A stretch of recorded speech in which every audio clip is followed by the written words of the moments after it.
Well, hello. I'm going to try to work this microphone. Let's see if I can put it in my pocket here so I can move around. Does this sound okay? Yeah. Okay.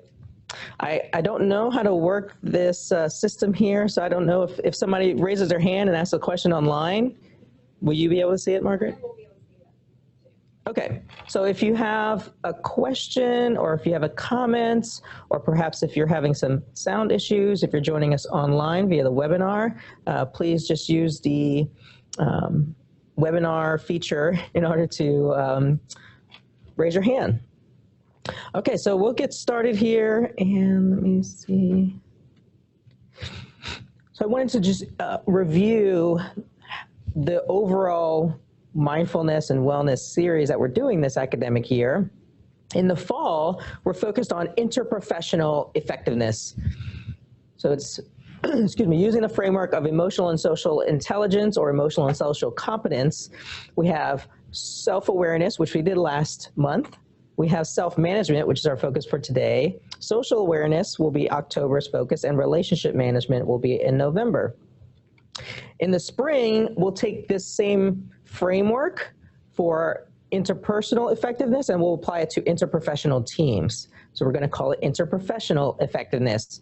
So instead of self-awareness, we have role awareness. Instead of self-management, we have role management.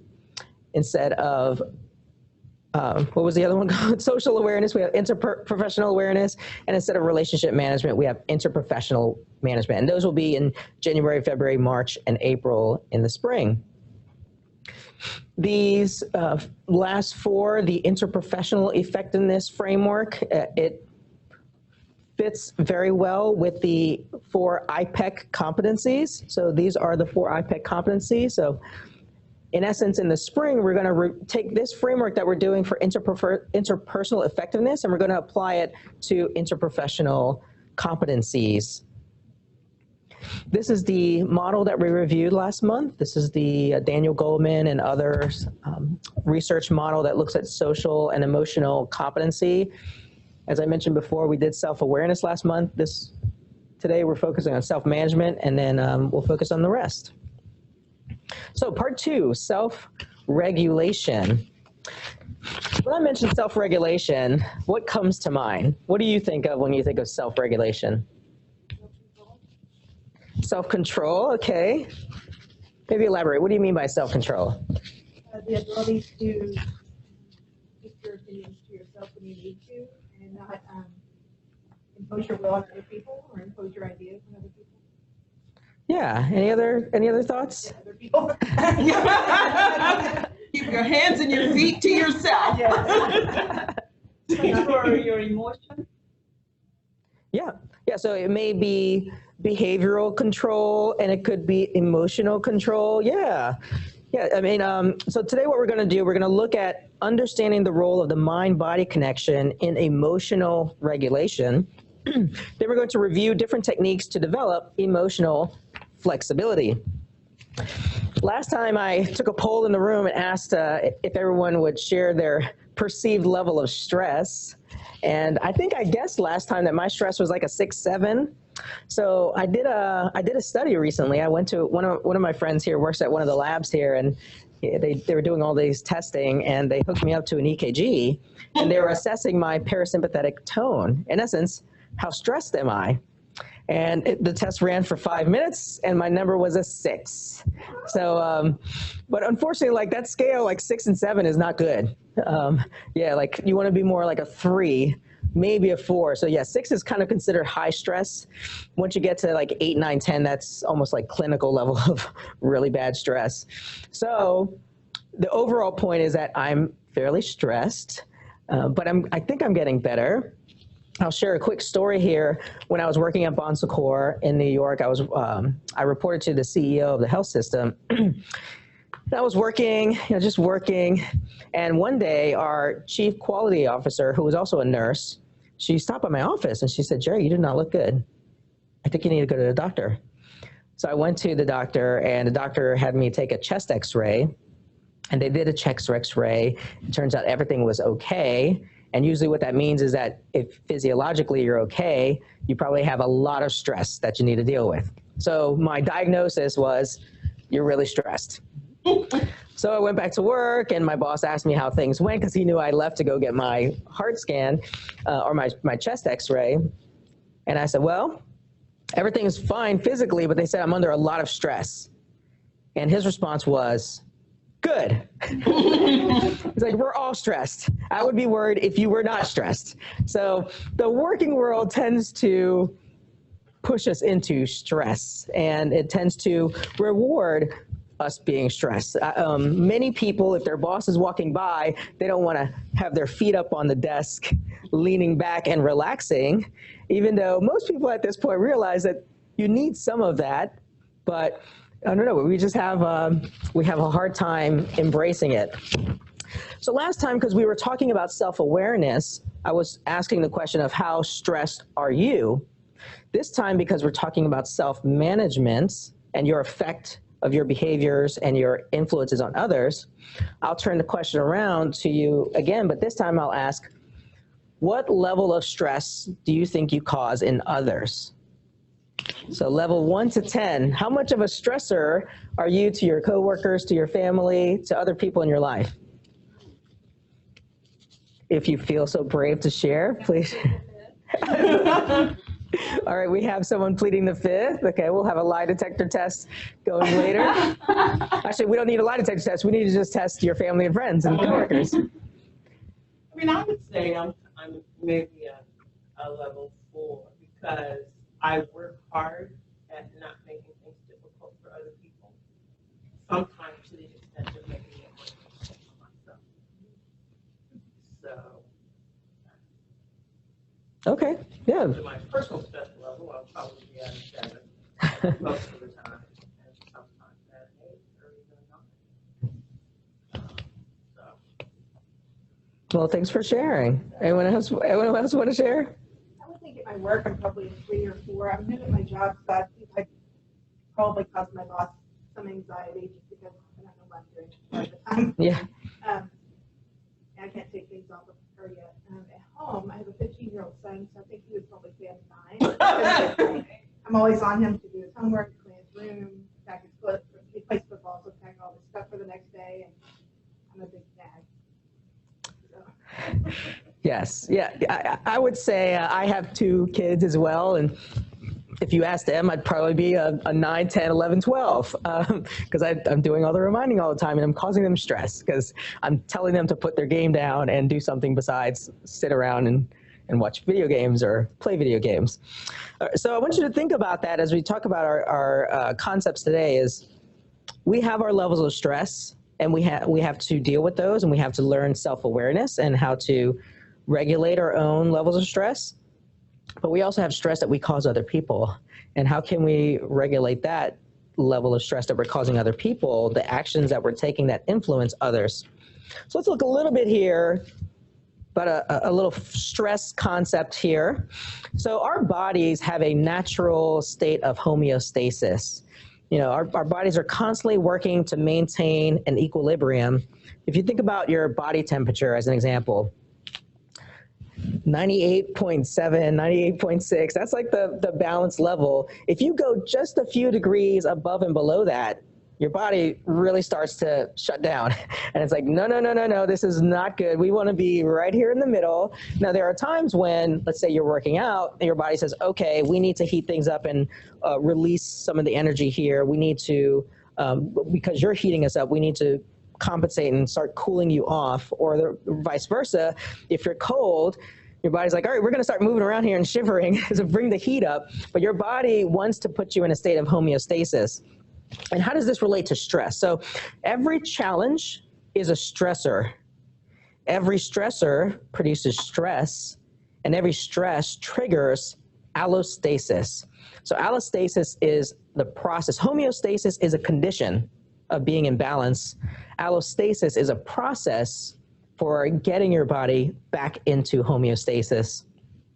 So let's see this in action, if you would. If you're listening online, you can do this as well with us. Let's go ahead and stand up.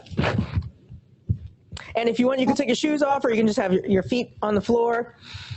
So stand with your feet hip width distance, and raise one leg up and lift your knee as high as is comfortable for you. Okay, you may start to feel something here already. If you don't really feel anything yet, go ahead and lift your arms up in the air.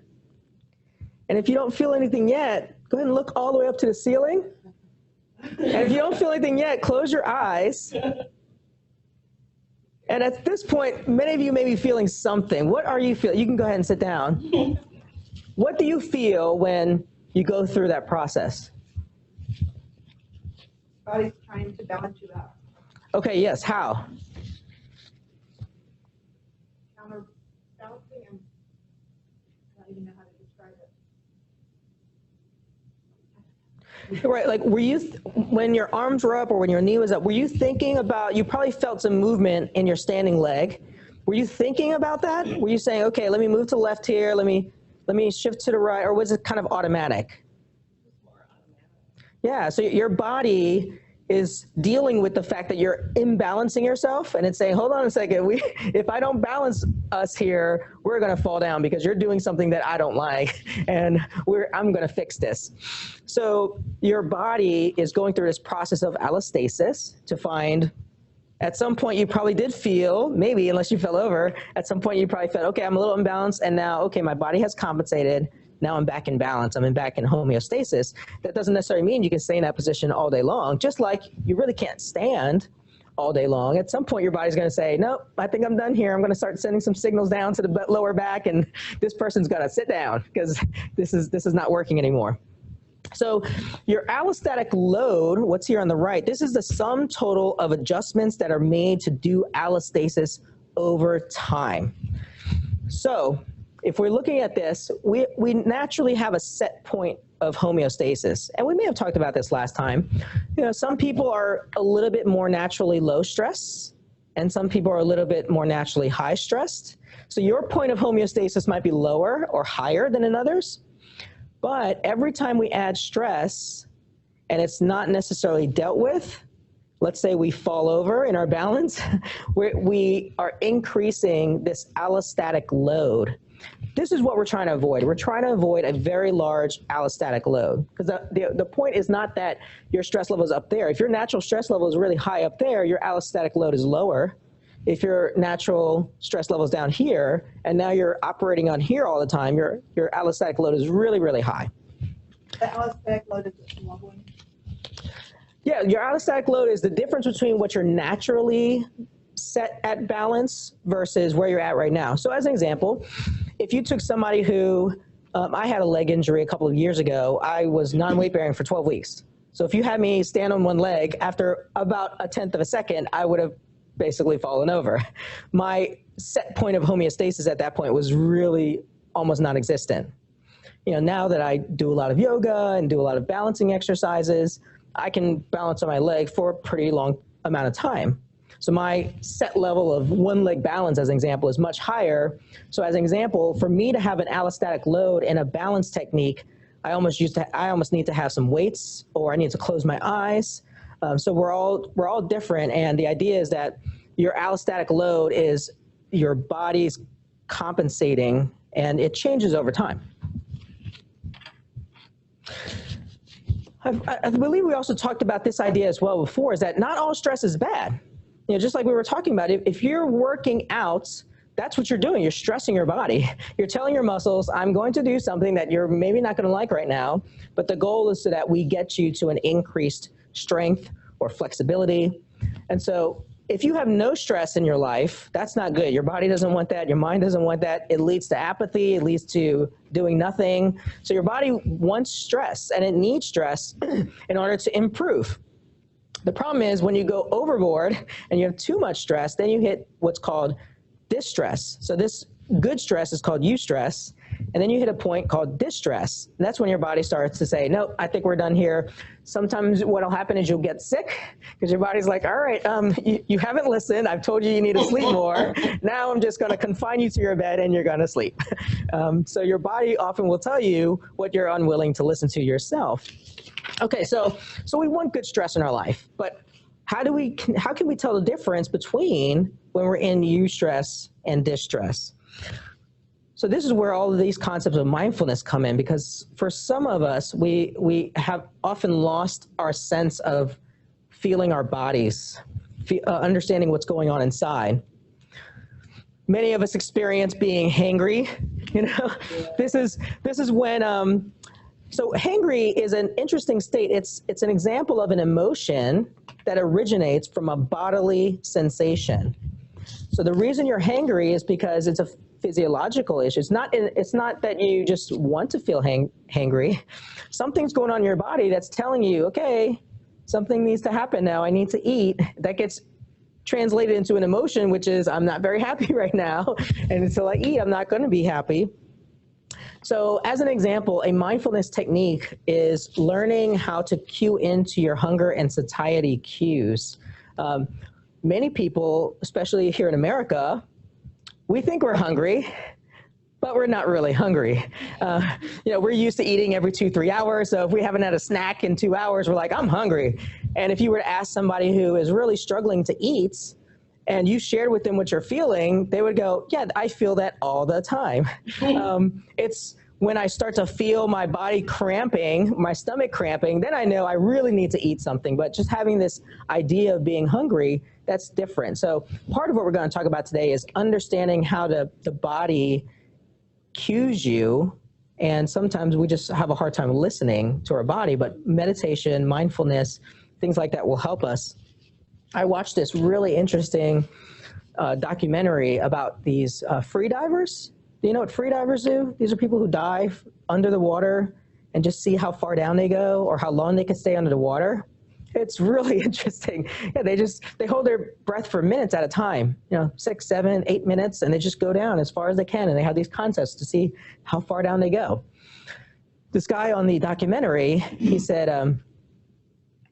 you know, oftentimes our body will send us these sensations, and we have to train ourselves to see the sensation for what it is. It's a sensation. It doesn't mean it's reality. Because if you've ever tried to hold your breath, and I don't want to do it here because that might be a little dangerous, but if you try to hold your breath as long as you can, what will happen is your body starts sending you these signals that I need to start breathing now, but you can go a lot longer without breathing. Your body's just telling you that it's not going to be very comfortable, and I'm not going to like this. But what free divers have learned to do is they learn to say, okay, I hear you, body, but that's not true. I'm not going to die if I don't breathe right now. So I'm just going to keep doing what I'm doing, and that's just a sensation. That's not reality. Now for them, they have to train, because at a certain point, it does become reality, and the body does say, yes, you're done. So these people, it's common where they'll come up out of the water, and then they pass out, or they pass out underwater. They don't free dive on their own. They have people down there with them with scuba gear. Yes, yeah, because it's pretty common that they're pushing themselves to the point where they pass out, because they practice that. They practice holding their breath till they pass out. So again, we're not going to practice that here. But the point I'm making is that, yeah, for them, their career is based on understanding their body signals and separating reality from bodily sensations. But it's a difficult line because you don't want to go overboard. So when we're feeling stressed, what often happens is we go into this state that's called flooding. There's this really interesting research by this guy named Dr. Gottman, and he runs this thing called a love lab. So he's got this laboratory, and it's built up like an apartment, and he has couples come in and they interact with one another. And he has them hooked up to all these different measurement devices. So he can measure sweat, heart rate, perspiration, I guess which is sweat. He can measure a lot of different things. And what he's found is that when people are arguing and they enter a point, they get to a point, usually when your heartbeat gets about 100 beats a minute, they get to a point where they just can't, there's like a sever between their body and their mind, and they can't calm down. You know, I don't know if you've ever been in that situation where you've been arguing with somebody and you just can't, like, you know what you should say, but you don't do it. Instead, you do something maybe the opposite, or something that you regret. And so the point that he's making from his research in the Love Lab is that we have to acknowledge that. We have to acknowledge that, no, there's no telling somebody, hey, calm down. That doesn't work. You have to allow them to calm down. His recommendation is take a 20-minute timeout. Any of you remember that TV show, what was that TV show with Zach Morris? Saved by the Bell. Ah. Remember that TV show? And sometimes they were having a conversation. He'd go, time out. And he'd turn to the camera and he'd say, I don't know what to do here. And he'd time in and he goes back in. But how realistic is it to take 20 minutes? If you're in a meeting, for maybe at home, maybe it's doable, but if you're in a meeting and somebody says something that ticks you off, how realistic is it to say, I'll be back in 20 minutes and then come back? So we have to figure out some other ways that we can calm ourselves down without taking a 20-minute timeout. So there's an area of study called it's called psychoneuroimmunology. And this is the study of the effect on the mind, on health and resistance to disease. There's a pretty common quote that says, our issues are in our tissues. And the idea there is that there's this bidirectional communication that goes on between our minds and our bodies. So oftentimes, there's something called our vagal nerve, and it creates this vagal tone. And we actually have electric signals that go between our brain and our bodies. And there are more signals that go from your body to your brain.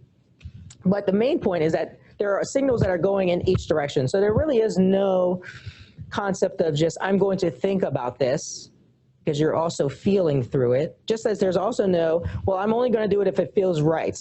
Well, you don't just feel right, you also have these thoughts and these stories about it. So we are thinking and feeling individuals, and we can't separate one from the other. So this is a little bit more specific about it. I'm going to talk about 3 different systems in the body and how they relate to one another. The first one is the limbic system. So the limbic system is kind of like your emotions, your feeling and reacting part of your brain. So if you think about it, it's like bottom-up processing. There's things that happen down in your body and it gets interpreted by your brain. So this happens according to the limbic system. This is why sometimes you may react and say something that you later regret, because it just came out, and it feels like that sometimes, like, whoa, you can like catch it right before it comes out of your mouth, but it just comes out. So your limbic system can be very reactive. Yeah. Spell that word. Limbic, L-I-M-B-I-C. Your limbic system or your emotional system.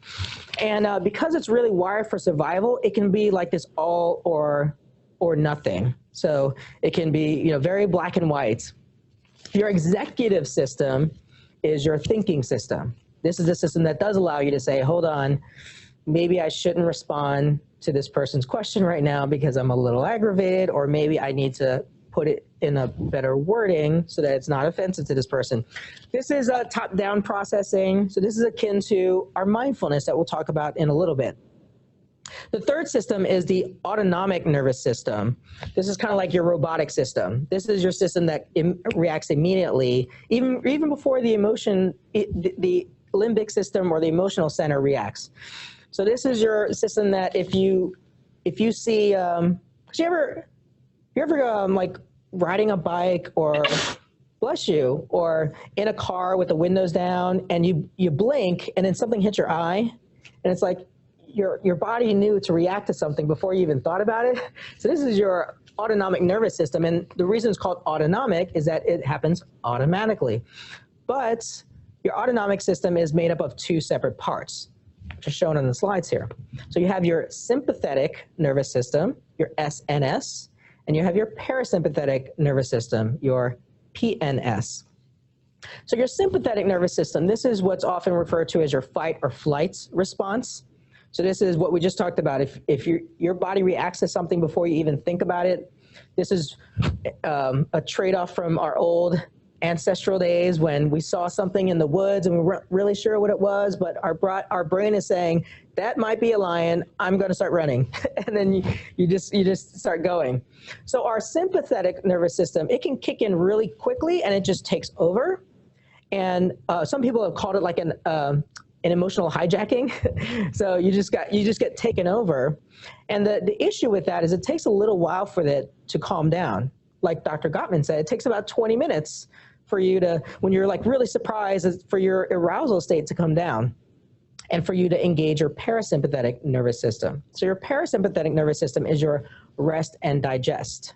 And if we make some analogies here, your sympathetic nervous system is like the gas pedal. we do need this. You know, we wouldn't get anywhere in a car if we didn't have gas. Just like you needed some form of sympathetic arousal to get out of bed and to make it here during your lunch hour. Your parasympathetic system is the one that says, okay, now we're here, I'm going to sit down and rest. So we need both our sympathetic nervous system and our parasympathetic nervous system to work in concert with one another. When we talk later on about our breath, we'll also make a relationship there. Our sympathetic nervous system is related to our inhale, and our parasympathetic is related to our exhale. So that's why often when we are encouraging people to breathe, to calm down, we're also encouraging them to really exhale, lengthen that exhalation. Because what happens when people get really, really excited and really aroused? What happens to their breathing?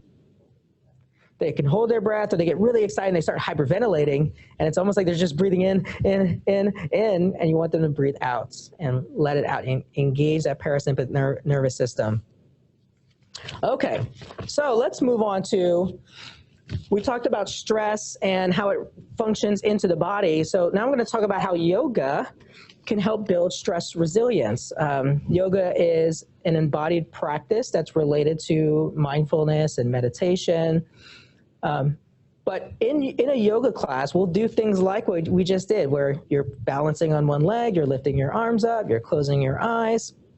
So engaging in yoga or other forms of practices, whether it's Tai Chi for you or karate or something embodied, something physical, what they do is they help you physically, but as we just explained, your body and your emotional states aren't just physical, they're also mental.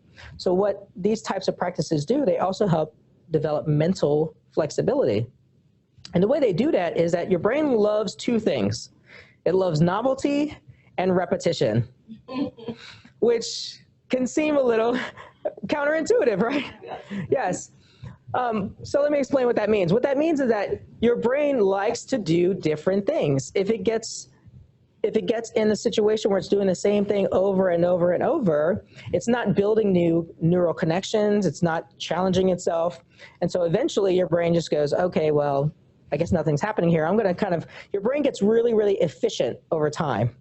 And so your brain starts taking shortcuts and creating these shortcuts. And eventually your brain doesn't have to work as hard. So you want to introduce novelty, and then your brain says, oh, hold on a second, now we're using new things that we haven't used before, or we're combining things that we haven't combined before. This is cool. Let's maybe build some new connections here. And your brain activates, and now there's more activity going on in your brain. But you can't just say that and say, okay, well, we tried it once and now we're done. Your brain says, well, I was just building those connections and I didn't have time to strengthen those connections. It's almost like you're asking your brain to build a new road. And not to say that there's not any work continually being done on I-235, but I feel like this is a situation with I-235. It's like they started, and why don't they just finish it? just keep going. So it seems like our civil engineers like the novelty, but maybe not the repetition. Because what your brain likes to do is finish those roads that you're building in your brain. And it says, okay, I'm not able to travel on this road yet because there's all this traffic and you've whittled it down to one lane. So can we just keep working here and keep opening up that lane so that I can flow through quickly here? So your brain is like a highway system. We're constantly trying to lay down more roads so that there's more activity and more flow, as opposed to your brain just using those two options. Because eventually things do clog up and your brain's like, I have all this energy and all this activity to do, but you're only giving me two options. Let's open up some more options, but don't just open them and close them. Open them, keep them open. So for instance, in a yoga practice, you can, let's say you're working towards a certain pose. Let's say it was the pose that we're doing just now, where you raise your leg up and you're trying to balance, and your goal is to get to a point where you can have your leg lifted, you can have your arms raised, you can have your head up, and you can have your eyes closed and not fall over immediately. So your brain will say, this is great. I haven't done these things regularly, so this is novel. And if you keep practicing it, if you keep repeating it through repetition, I will eventually adapt and I'll get there. I'll get to the point where we can do this. So your brain, through the process of neuroplasticity, it learns resilience, and your brain becomes resilient. And how this can help you, if you think back to on a slide about the allostatic load, that's how you compensate for high allostatic load, is through resiliency. Because there could be times, for instance, where you are feeling stressed. But if you have a high level of resiliency, you can handle that level of stress. If you have a very low level of resiliency, this is why sometimes when you ask kids to do something they've never done before, they get really stressed about it because they haven't built up that resiliency through practice, through trying different things. So perhaps paradoxically, part of building in stillness through meditation, through yoga, is creating stress. So what we talked about before, when there's no stress, that's not good. You introduce stress and you have high resiliency and you find yourself in that eustress position. But if you just keep adding stress and stress and stress, at some point your resiliency taps out. You can't just keep building resiliency. At some point your level of stress surpasses your level of resiliency. That's when you have that unmanageable level of allostatic load. One of the sayings in yoga is this right here, which is yoga chitta vritti nirodha, which in essence means that yoga is the resolution of the agitations of our mind. So one of the ways, it's weird. All of this stuff is very weird because what we just talked about was increasing these neural connections and kind of helping all this energy in your brain move around and flow more quickly. And at the same time, we're also saying yoga can help still your mind and it can help create some calmness there. And I think this is where a lot of the misconceptions about meditation are often found, because a lot of times when people hear the word meditation, well, I'll just ask you, what do you think of when you think of meditation?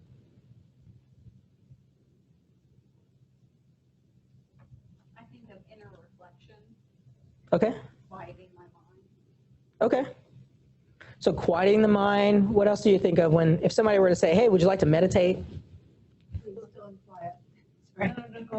Being still and quiet. Yeah. And trying to keep your mind empty. Okay. Okay. Yeah. Well, so for me, when I meditate, I tend to meditate on or about something in particular. Yeah. So my mind isn't empty, and I'm trying to quietly focus on something in particular, like over and over again, over here. Yeah. Sort of it's a Bible verse or my granddaughter's smile. Yeah. Yeah. So it's yeah, I think some of what you've expressed before is some of the misconceptions about meditation is that it is not about emptying your mind. That's really impossible. Your mind is always going to be moving. I've once heard this really interesting analogy, and the person said, how do you know when you've fallen asleep? Like the exact moment that you fell asleep. How do you know that? Because if any of you have ever like struggled to fall asleep, sometimes that's what we try to do is like, we're like, okay, if I stop thinking, then I'll fall asleep. But you know you can't do that. So you sit there and you're like, all right, well, stop thinking, I'm gonna fall asleep. Stop thinking, if I can just stop thinking for like 30 seconds, I'll fall asleep. But you simply can't do that. But at a certain point, you do stop thinking. And then you fall asleep. And then, of course, your mind is still thinking, but it's not conscious thinking. But it's really weird. There's not like set point where you know. It's not like when you wake up. It's pretty clear when you wake up, especially if you have an alarm set. It's like, oh, I'm up. But when you fall asleep, it's not clear. And so meditation is like that. It's the concept of not emptying your mind, but calming your mind. So it's the idea that you're going to observe your thoughts. And the analogy that's typically used is imagine if you're sitting on the side of a river and your thoughts are like logs floating down the river. And you just watch them. And they come and you see them appear and you just see them. And then you see them disappear. And then another log comes and you see it and it disappears. Now that log might be your child. You know, it might be a picture of your child when they're looking cute and they're doing something sweet. And you see it, and you want to really embrace it, you want to hold on to it, you want to think about it for a lot longer, but it's gone, eventually. Then that log might be something that irritates you. Maybe it's a conversation you had earlier in the day, or maybe it's somebody in particular. So that log's there, and instead of holding on to it and saying, oh, I can't believe it, and then you start, wait, no, I gotta keep that log there so I can think about it and think about how much I hate it. Instead, it's gone. You know, it's there, it just goes down the river. So that's what meditation is. It's the process of just observing our thoughts and trying to observe them without being judgmental. Not saying, oh, how wonderful is that? I'd love to just keep thinking about that and doing that. Or, wow, that's terrible and I hate that. And now I'm really upset. So let me see if I had some other notes here. So yoga, and we'll get into kind of a little bit more about mindfulness and meditation, but that's what yoga can help you do. It can help you calm your mind down. Yoga asana means posture or pose. That's what most of us think about when we think of yoga. It's being in a classroom setting or being at home on YouTube and doing all these movements. There's a very famous concept in yoga called the 8 limbs of yoga. And what that says is that those asanas or those yoga postures are only one of the 8 parts of yoga. There's a lot of other parts to it. Pranayama is breath control. We'll talk about that in a little bit. But the first part of yoga is called this ahimsa is one of the niyamas of yoga. And what it talks about is doing no harm, causing others no harm. So just like in the medical field, when people pass their board certification, they become a physician, they take the Hippocratic Oath, which says, first do no harm. Yoga is very similar. The first kind of tenet of yoga is not sit down like a pretzel. It's not do this really difficult pose where you're balancing in your arms. The first tenet of yoga is do no harm. Cause others no harm. Cause yourself no harm. So when we talk about self-regulation today, that's really what I want you to think about. Is this word is called ahimsa, and it means do no harm. So, and I'll read a little bit of notes I have here. It says, ahimsa is the most important aspect of yoga. Cause less harm, cultivate more compassion. The practice of non-harming represents the first stage of becoming more enlightened. It's the yoga equivalent of the golden rule, with opportunities to practice it everywhere. It may not relate to physical flexibility, but it has everything to do with mental and emotional flexibility with ourselves, our neighbors, and the world. And one of my favorite quotes that's related to this concept is this quote here. Because a lot of times people will think, okay, I'm going to go do yoga and I'm going to be a better person. I'm going to meditate. I'm going to be a better person. And then they finish with their session, they get into the parking lot, and they start yelling at somebody who's cutting them off. And the idea is that, okay, if just like we talked about with self-awareness, it's not that useful to just think that you're more self-aware. So in the same way here, it's not that useful to do practices and exercises that make you feel like you're more self-regulated and you're managing your emotions better. Where the rubber hits the road is, does your family feel like you're becoming less stressful to them? Do your coworkers feel like you're becoming a more compassionate person? So this is what I really love about this quote is that's great. If you think you're enlightened, that's great, but you have to test that in your relationships because your inner dialogue about your level of enlightenment doesn't really mean much. So let's move on to a really fun video that explains a little bit about mindfulness. Oh, let me pause here for a second.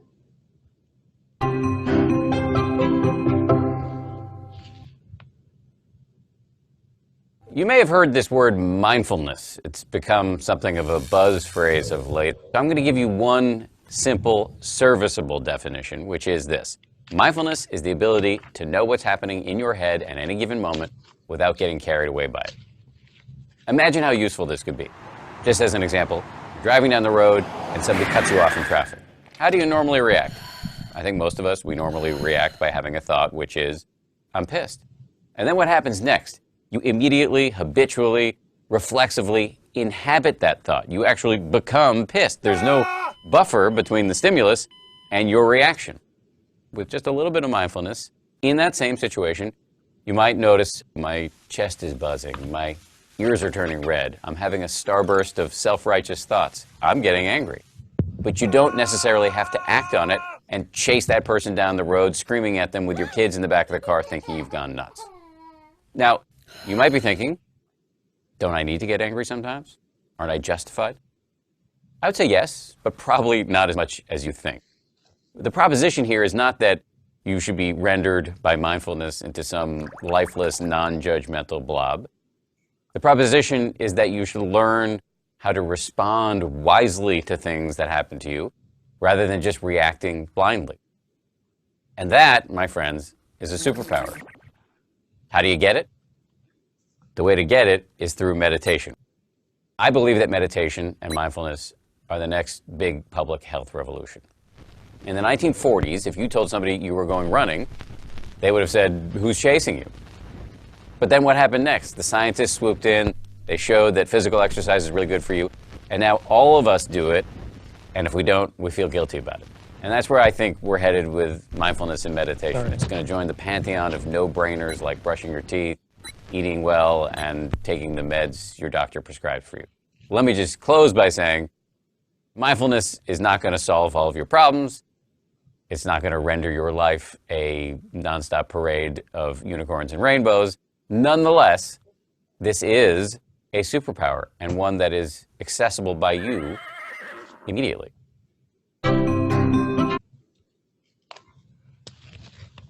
Okay, so we talked before about the limbic system, the executive system, and the autonomic nervous system. I'm going to give you just a different way to think about it. And this is what is sometimes called the human blueprint. We tend to think that in order to get certain results, we have to take certain behaviors. So let's say, as an example, you want to lose weight. So we think, okay, I'm going to eat better, I'm going to go work out.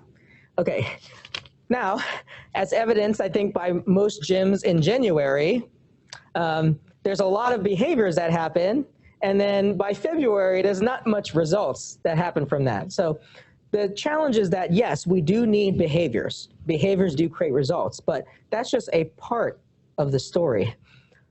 The bigger part of the story is that there are three kind of people who are operating here on your behaviors. The first is the robot. The robot is sort of your automatic or your autonomic nervous system. It will just immediately react to things and kind of say, okay, here's what's happening. It takes in information from your senses and it might say, okay, this is good. I like what's going on here. This is something we should do. Your emoter will interpret what it's given, that information, and decide, oh, okay, well, I feel great about that. Let's keep doing this. And then your thinker will eventually make some judgments on it. So let's go back to the example of wanting to work out to lose some weight. The robot will say, hold on a second, let me think back on the past. Robot operates in the past. And the robot will say, okay, we've tried working out before. That didn't work out. So we don't like that. And then your emoter goes, oh yeah, that sounds good. Yeah, we should not work out. Well, but I'm not sure about this. Your emoter will say, thinker, what do you think? And thinker goes, well, you know, it's kind of cold outside. It's pretty dark outside, and it's probably not even safe to go working out right now. So let's just call it a day. But the emoter goes, I know, but I really want to lose some weight. And the thinker goes, well, I have an idea. Let's wake up an hour early tomorrow, and let's work out then. And the emoter goes, great, sounds like a great plan. Sounds good. The next morning, the alarm goes off, and the emoter goes, I don't think so. and the motor goes, nope, that's not happening. I need a new plan. The thinker goes, we'll work out at lunchtime. And on and on and on it goes. And so you have these three systems, and this represents your autonomic nervous system, your limbic system, and your executive system, all working together. But the robot interprets things from the past only. The emoter is only interested in the present. And it takes the thinker to look. The thinker can operate in the past, the present, and the future. But what happens is a lot of us, we don't get to the thinker part. We have the robot, which tells us our stories.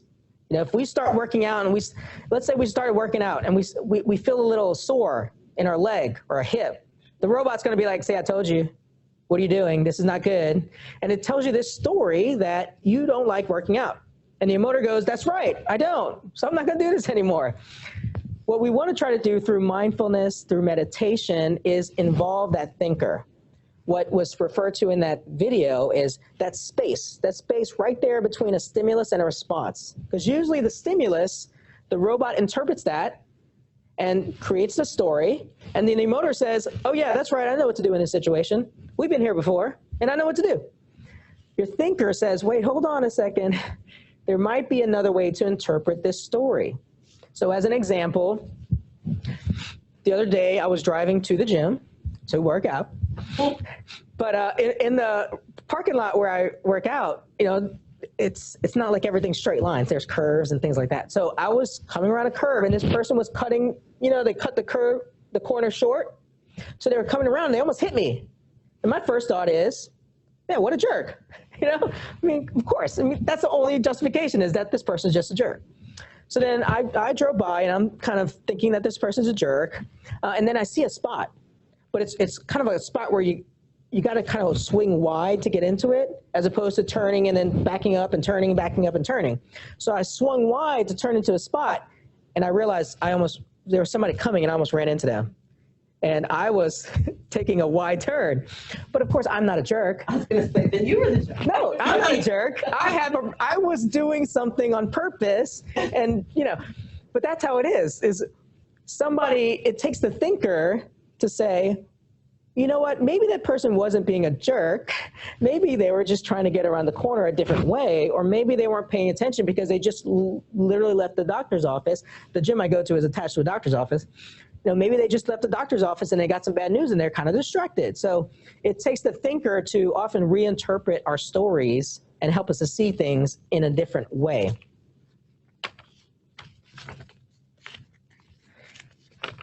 Oh, and this is what I was mentioning before, is that the robot tells us stories based on our past, our history. The emoter and makes decisions based on them, and it takes the thinker to pull those two things together, as well as look into what's in our best interest in the future.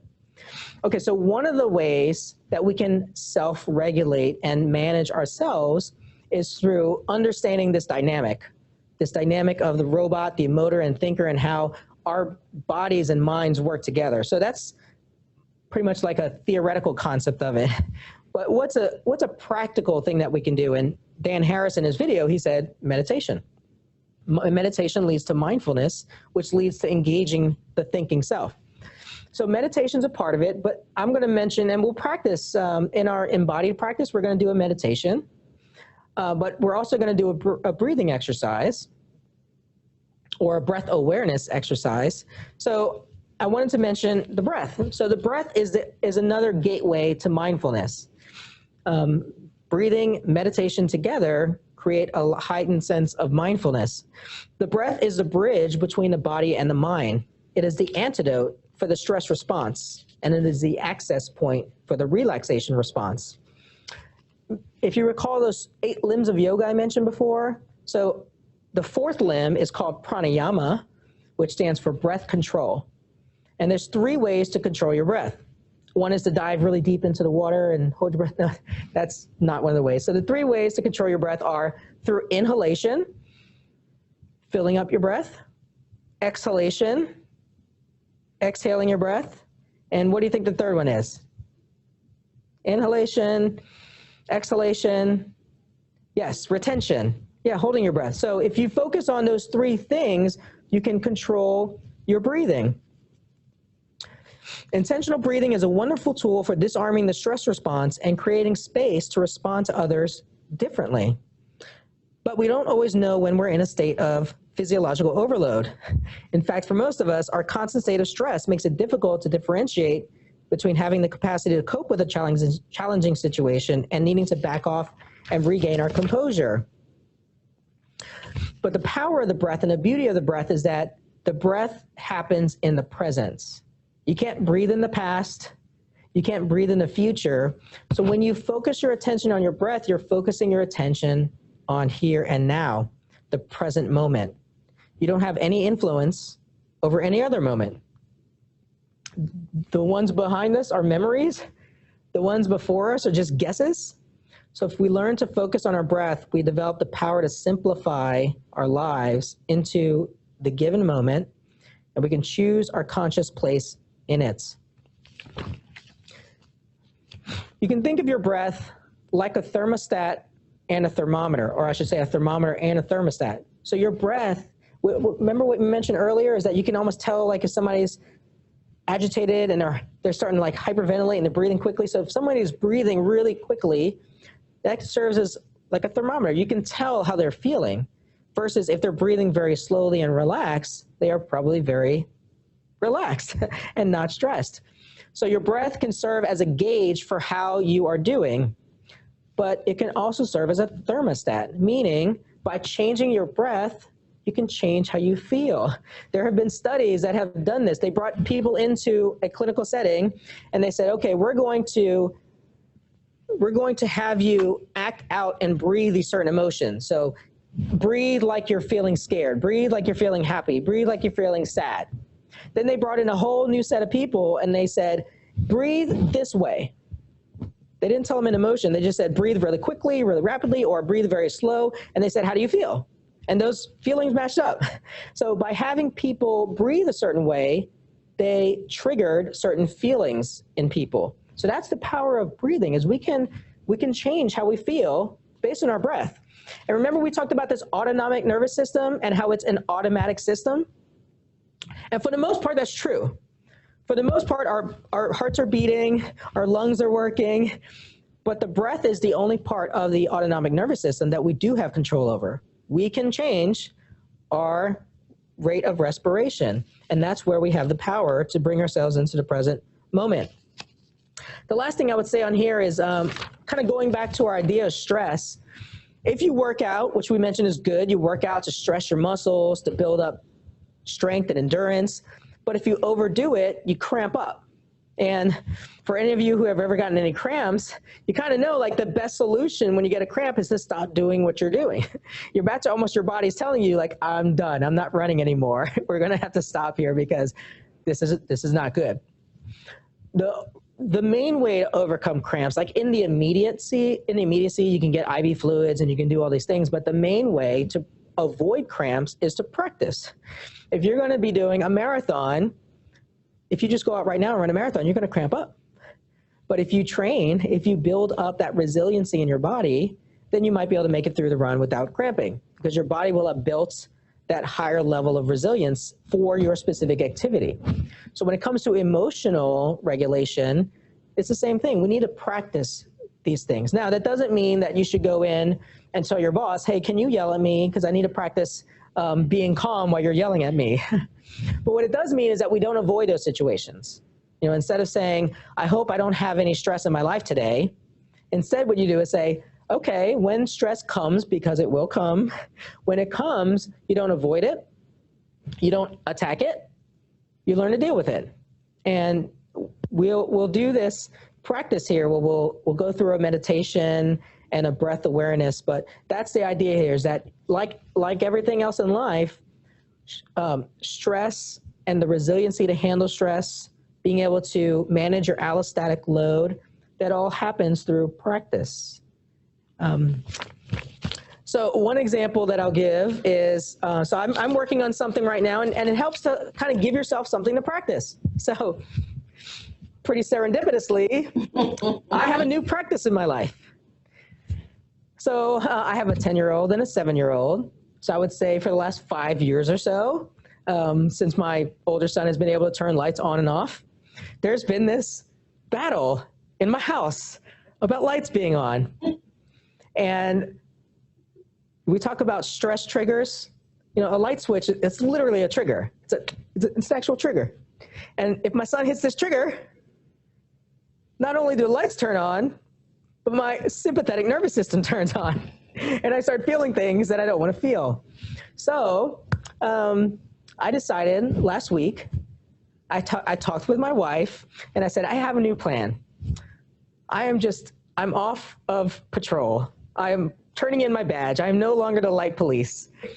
From now on, the kids can do whatever they want with the lights. I am not going to turn off a light in this house again. And bless you.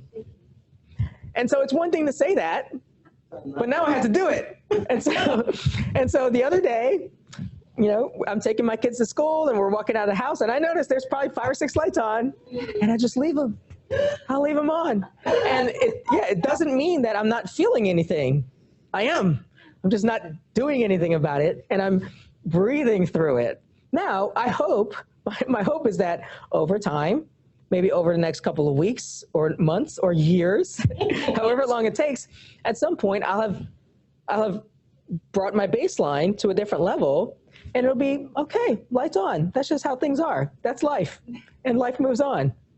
And so I don't know about that. but this is a practice where I know that on a daily basis, I'm probably going to be triggered into some form of somatic reaction, but I'm using it as a way of challenging myself to deal with it. And so I would encourage you, find something in your life that you can practice. So it might be the toothpaste tube, because everyone knows you squeeze it from the end, not in the middle, like apparently my wife got that memo at one point. So at some point, you can use that as your trigger and say, look, it's okay. It's like that log going down the river. or if you see somebody in your house putting the toilet paper on the thing with it coming from the bottom. That's like the log rolling down the river. And you just observe it, and you don't make any judgments. They're not a bad person. You're not in a bad relationship. It's just toilet paper coming the wrong way. I mean, coming a different way. Not the wrong way. Not a wrong way. So by practicing, the hope is that what we do is we transform our relationship, not only with ourselves, but with other people. And instead of reacting to everything based on our emotor, we can learn to act consciously, intentionally. There's a very famous quote here by Viktor Frankl. He was one of the survivors of the Holocaust. And this is what he said: between stimulus and response, there is a space. In that space is our power to choose our response. In our response lies our growth and our freedom. So this is a visual representation of that space. So the stimulus, you can't always choose. I can't control when my kids turn the lights on and off. I've tried. It hasn't worked. It's not happening. I usually respond, okay? But where's this gap? This gap, well, how can I choose to respond? Him turning that light on doesn't mean I have to get mad. It means I have a choice. And what do I do with that? Now, sometimes this is how we interpret things, is that there's no space here. When we're on autopilot, we just react. That light gets turned on, light gets turned on, it causes me to get mad. What we're trying to do through meditation, through mindfulness, is increase. If you notice the difference between this first one and this one, is the space is wider. The space is wider because we have more self-awareness. And we've chosen a better response, which is indicative of better self-management.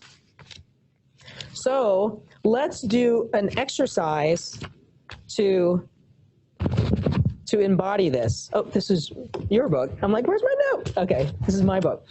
Okay, so you can sit there on your chair, or if you want, you can sit in one of these more comfortable chairs. You can sit on the floor. The goal here is to find a comfortable place to sit. Be sure that you're well grounded. In essence, both feet are on the floor. Your legs are uncrossed. Your sit bones are relaxed. You're sitting on your sit bones, and you feel stable in your legs.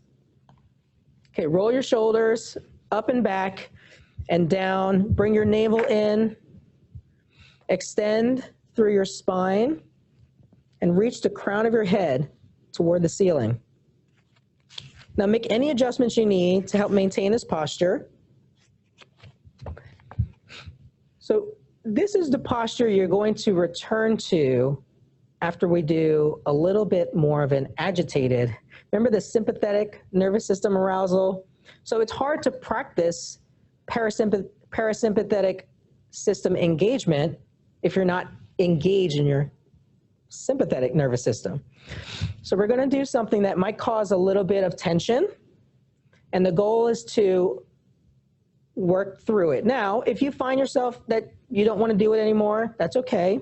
So what we're going to do is for 3 minutes, I'll see if I come over here,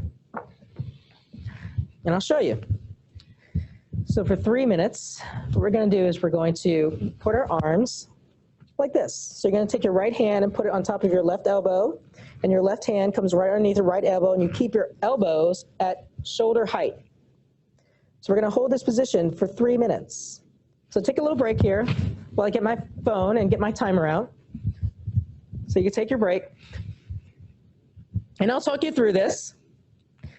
And then when we're done with this, I will lead you through, when we're done with the 3 minutes, then you can relax your arms. I'll cue you to relax your arms. And then we're going to enter a state of awareness about this space between stimulus and response. Are you ready? For those of you who are listening online, again, the cues are to sit down, find a comfortable place to sit, feet flat on the floor, sitting upright, and then you're going to take your arms out in front of you and cross them over. Your right hand is going to come on top of your left elbow. Your left hand comes underneath your right elbow, and you hold your elbows and your hands at the same level as your shoulders. And we'll hold this position for 3 minutes. So one of the things that you can think about that might help you in this position is don't even entertain the thought that you're going to drop your hands. That's not even an option. As you start to feel some sensations in your arms, I encourage you to focus on your breath. See if your breath can be your focus instead of your arms. You can try to consciously keep that navel tucked in, keep that core engaged. Pretty soon, if you haven't already, you're going to start to feel some things. And when you do, think about whether or not that space between a stimulus, the sensations that are coming from your arms, think about if you can extend that space. So instead of reacting like you naturally would react by dropping your arms, see if you can extend that space and choose to stay with the practice.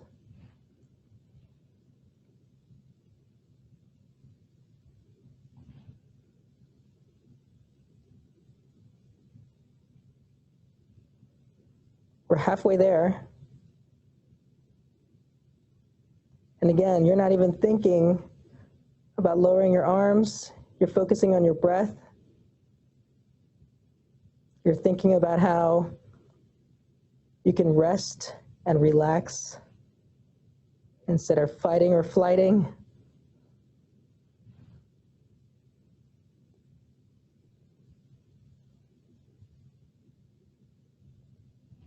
One minute left. Remember, like those free divers said, often our bodies send us sensations. They're just signals. They're not necessarily truth. You can choose.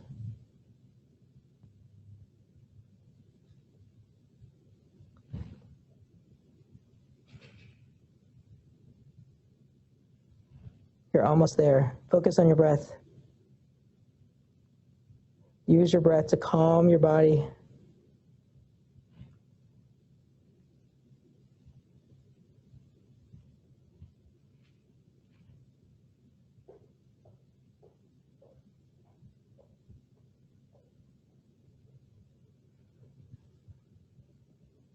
Take one last inhale.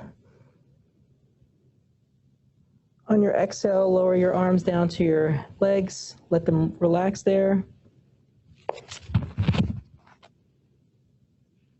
Bring your awareness to your breath. If you feel comfortable, you can close your eyes, or you can just find a point of concentration in front of you. But again, bring awareness to your breath. Notice if it's even, regular, and smooth. Your breath will be the object of your concentration for this meditation. You will continually bring yourself back to your breath as an anchor. Do not try to change your breath. Simply be present to it. Notice it. As you breathe, you'll become aware of some sense impressions. Maybe something your arms are still trying to tell you from your bind there. This can be something that you see, smell, taste, hear, or feel on your skin or inside of your body. You might hear something going on down a hall, somebody walking. You might feel the air conditioning. You might feel the floor underneath your feet. Your stomach might be grumbling. Maybe you're hungry. These are all sense impressions. Notice them as they arise. As they arise into your awareness, say to yourself, oh, I hear somebody down the hall. I can feel the air against my skin. Notice that these sense impressions arise and pass away, and that your breath is a constant. Notice this and bring your awareness back to your breath. As you feel these sense impressions arise, you'll notice that they feel pleasant, neutral, or unpleasant. Just notice this. Notice how your brain tends to automatically label your sense impressions. Perhaps you've heard that person walking down the hall and you got upset because they are distracting you. Maybe you heard something else and it made you feel happy. Maybe you heard a bird chirping outside or something. Just notice. Notice that these feeling tones arise and they pass away as well. The feeling tone comes to your awareness, it peaks, and then it softens and it passes away. As you notice the sense impressions and the feeling tones, allow them to be and bring your awareness back to your breath. So as you're sitting, breathing, and attending to the nature and quality of your breath, you may also notice mental events. These are thoughts, memories, concepts, and ideas. They can be feelings tied to ideas and memories. When mental events arise as feelings, you'll notice that there are sense impressions that may go with them. You may feel sadness in your belly and heaviness as you think about the dog you loved when you were little. You notice these mental events, memories, ideas, stories as they arise. As you notice, bring your awareness back to your breath. Your breath is your anchor. Notice that the mental events arise in your consciousness, gain a stronger presence, and then pass away, getting softer as they move out of your awareness. Notice this pattern. Notice that as mental events arise and pass away, your breath is on a constant cycle of inhalation and exhalation. As you sit and breathe, you may notice that your mental events also have an associated feeling tone. You notice that your brain labels them as pleasant, neutral, or unpleasant. Notice that you think and the feeling tone are seemingly connected to the thought.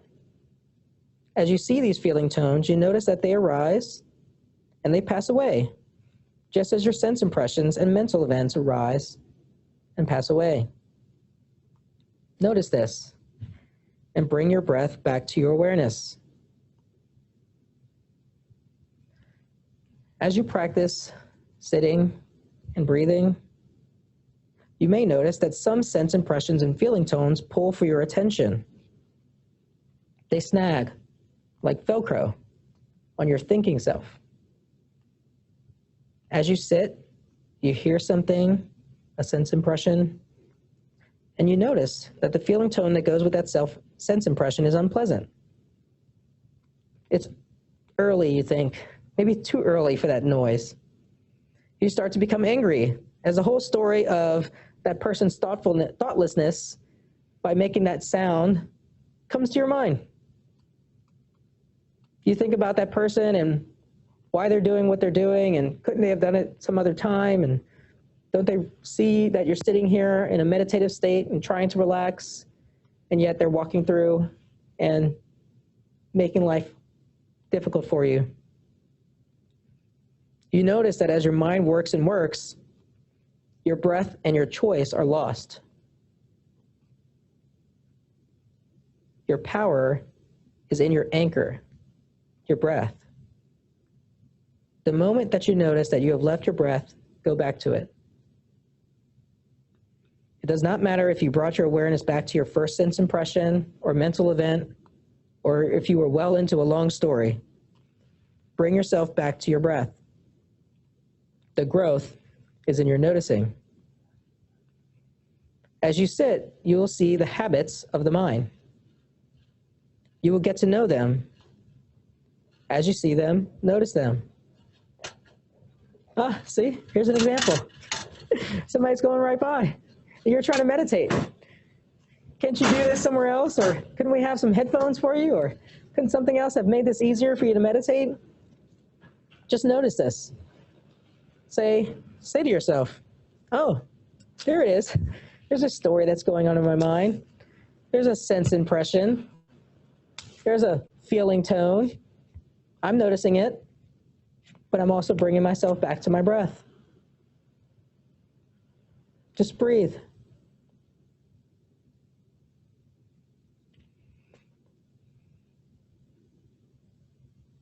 As you're sitting, bring your awareness wholly to your breath.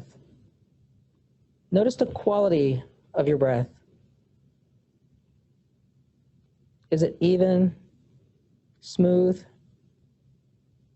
Does it move in and out without pause? Is there a seamless transition from your inhale to your exhale? Or is there retention? Are you holding your breath?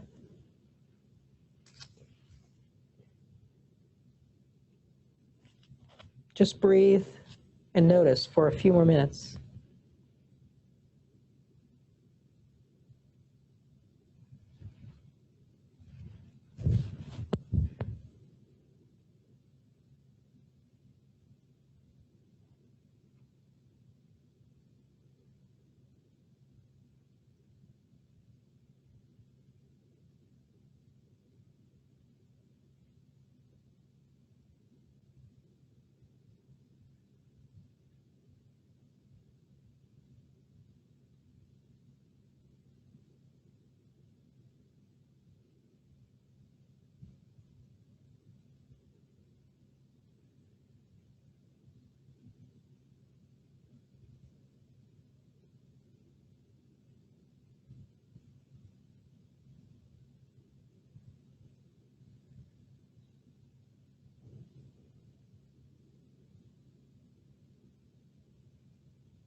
As we finish our meditation, just cultivate a gratitude for this practice, for your ability to sit and notice, noticing your breath, noticing your sense impressions, noticing your feeling tones, noticing those stories that you create in your mind,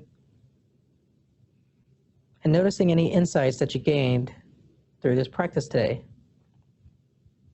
Thank you.